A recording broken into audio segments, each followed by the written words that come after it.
नमस्कार मित्रांनो, आपल्या 8व्या मिनी व्लॉगमध्ये सगळ्यांचं स्वागत. रात्री येताना आणले होते मी हे सफोला ओट्सचे पॅकेट. सेम टू सेम मॅगीचे आई अजिबात चव नव्हती, एकदम पानसट लागत होते, पण हेल्थसाठी असतात चांगले म्हणून मी खाल्ले. नंतर भेटला मला सर्वेश. मेडिकलला पोचत नाही तर बेकार ऊन, बेकार घाम, एवढा घाम आला होता की 2 बालद्या तरी भरल्या असत्या.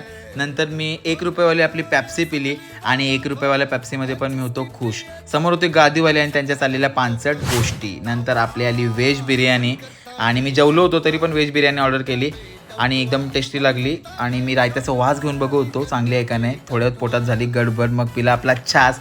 पोचलो संध्याकाळी डीमार्टला आणि डीमार्टमध्ये पिझ्झा खायला मरणाची गर्दी. तर थोडासा सामान घेतला आणि बाबा लाईनीला उभा राहिलो, अर्धा तास लागला. मग केली पिझ्झाची अनबॉक्सिंग. सर्वेशाने मी मिळून खाल्ला पिझ्झा इथं आणि इथं चीज पूल बघू शकता तुम्ही, एकच नंबर. मग निघालो घरी जायला. And that's it for the vlog. Thank you for watching.